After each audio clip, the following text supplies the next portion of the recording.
રાધે રાધે મિત્રો, આજના વિડીયોમાં ફરીવાર તમારું સ્વાગત છે। જો સુરતમાં 2 દિવસથી વરસાદ શરૂ છે। આજે પણ ફૂલ વરસાદ છે। વરસાદ હોય ને એટલે છે ને આમ તો કંઈકનું કંઈક ગરમ ગરમ ખાવાનું મન થાય, એટલે આજે પાછું એમ થયું લાવો પુડલા બનાવીએ।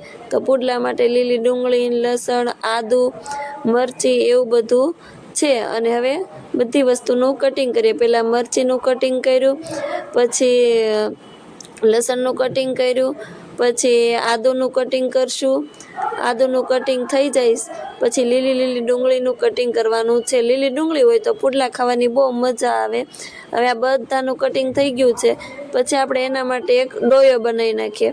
અને જો ડોયો પણ તૈયાર કરી નાખ્યો છે, અને હવે પુડલા બનાવવાનું આપણે શરૂ કરી દઈએ। જો પુડલા તૈયાર થાય છે, આમ તો આપણે પુડલા કહીએ, પણ આપણે ગામડે તો બધા સરમિયા જ કહે, અને આમ શરદી થાય એટલે સરમિયા વધારે પ્રખ્યાત।